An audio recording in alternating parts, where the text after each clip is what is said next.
Live, local, late breaking. This is Newswatch 12 this morning.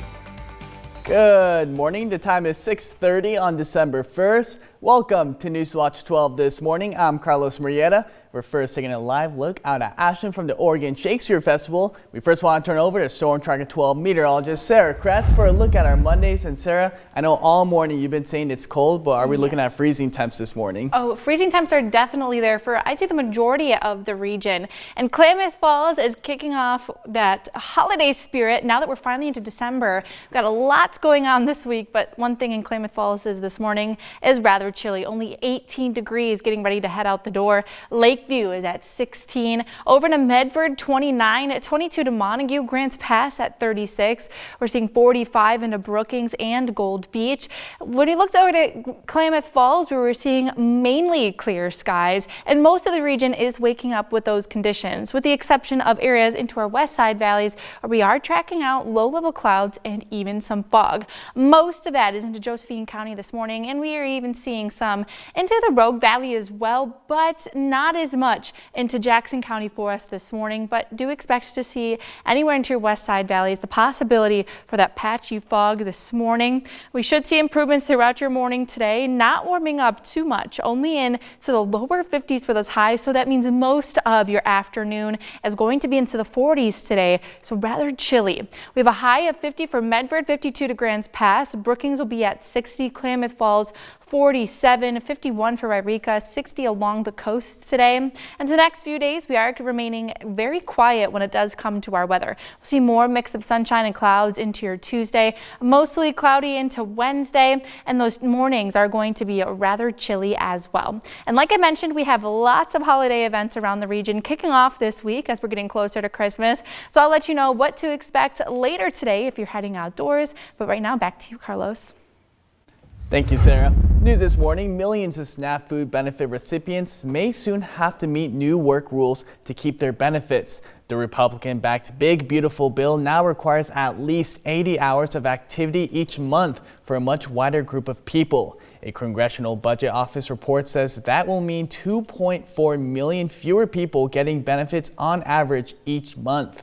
States are reporting confusion, rushed timelines, and technology systems not ready to implement the change. As a result, some residents could lose food aid as soon as January. State officials warn the full impact will unfold as recipients hit their next recertification deadlines.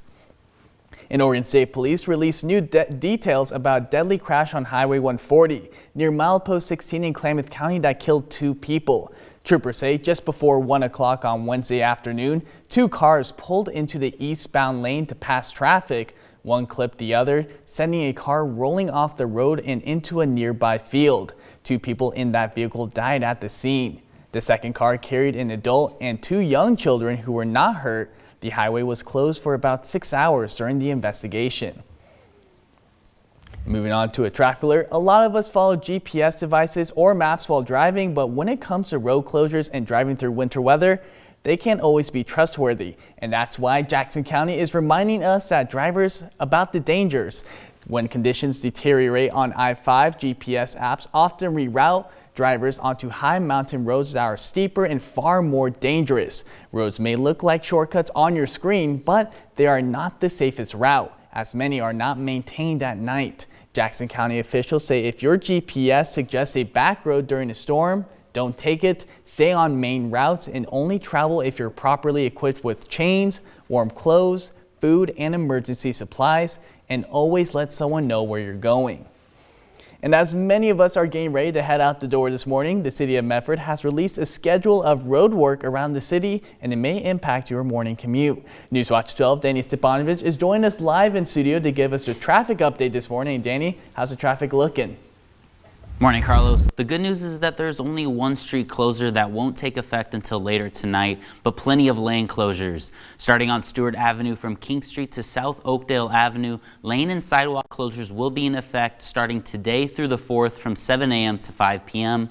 Next, drivers on Crater Lake Avenue from Spring Street to Woodrow Lane expect center and southbound lane closures due to pavement repairs starting today until the 15th from 8:30 a.m. to 4:30 p.m. And drivers on Pierce Road from Hillcrest to Spring Street should see northbound lane closures with flaggers in place. Work is scheduled today through the 12th from 8 a.m. to 5 p.m. And for more lane and road closures, head over to our website at kdrv.com. Reporting in studio, Danny Stepanovich. Thank you, Danny. Holiday shopping is off to a roaring start, but retailers say they're facing several problems, including a lack of pennies and a lack of shoppers. And that's because so much shopping is being done online. If Black Friday was any indication, Cyber Monday today could be a blockbuster for retailers. U.S. consumers spent an estimated $11.8 billion online Friday alone. That's a 9.1% increase from last year. Lines may have been long at stores, but the number of people shopping in person continues to dwindle. There have been some pretty sizable discounts on things like televisions and laptops. Also, just kind of everyday staples. If you need a new charger, if you, want to upgrade the power delivery system inside of your car to wireless charging, there are a lot of options available for folks. Experts suggest the best deals are likely to be on laptops, beauty products, and clothing. With that, more than half of shoppers are expected to use artificial intelligence to find discounts.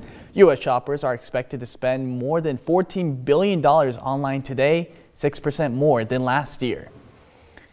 And it's that time of year for the old reminder about package theft. Israel LaRue shows us how to keep your porch safe this holiday season from porch pirates.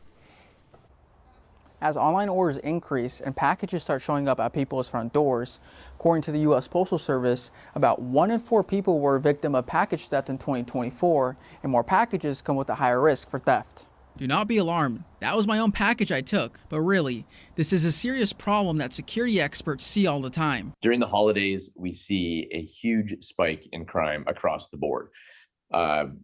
Package theft is obviously the most visible of these, but we see everything across the board from burglaries to robberies to home invasions. And so it's a time that is critically important for us to see people stepping up their security efforts. Dave Selinger, CEO of Deep Sentinel, an AI-powered security company, says porch pirates are opportunistic criminals, and there are ways to protect your packages from them. Making sure they have lights on out in front of their home, making sure they have visibility to their porch from the street. That's what police call natural surveillance. So your neighbors can be providing surveillance for you. Then there's deterrent, things like visible cameras, AI, and monitored cameras if you can afford that. But his number one recommendation is to not order any large items like TVs while on vacation. And they're blown away that somehow criminals figured out that they were a target. Don't do dumb. He says if you get a package delivered while on vacation, make sure to have a neighbor or someone you trust to pick it up for you. I would recommend doing alternate delivery, whether that's a locker or to a neighbor or a friend.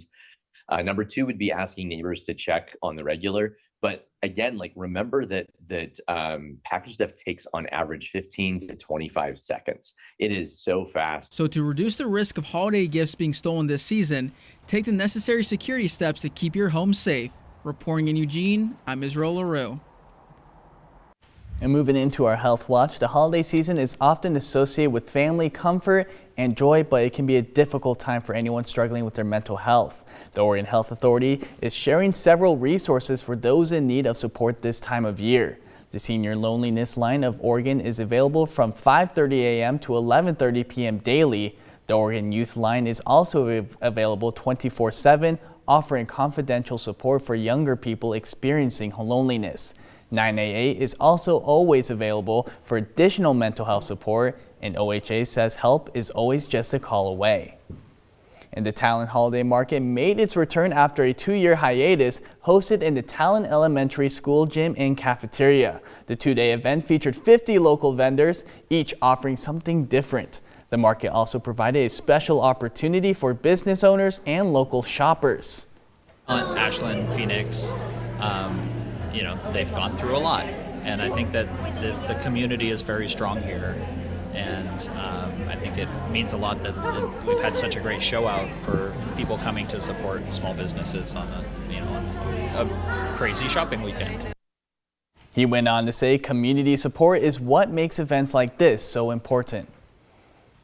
And Klamath Falls is gearing up for winter fun with events ranging from the city tree lighting to the Snowflake Parade. The celebrations begin today with the Klamath Falls tree lighting at Klamath Commons. Then on Thursday, the Snowflake Mile steps off at 6:30 on Main Street, followed by the 41st Snowflake Festival Parade at 7. And that's not all. Organizers say even more winter-themed events are planned throughout the week. And Southern Oregon Historical Society Henley Farms annual Winter Wonderland is coming back for another year. People can experience the Winter Wonderland as over 20,000 lights will be lit. While strolling, guests can enjoy hot cocoa, coffee, and delicious snacks. However, Henley Farm is asking you to leave your pets at home. For more information on tickets and times, you can head on over to our website.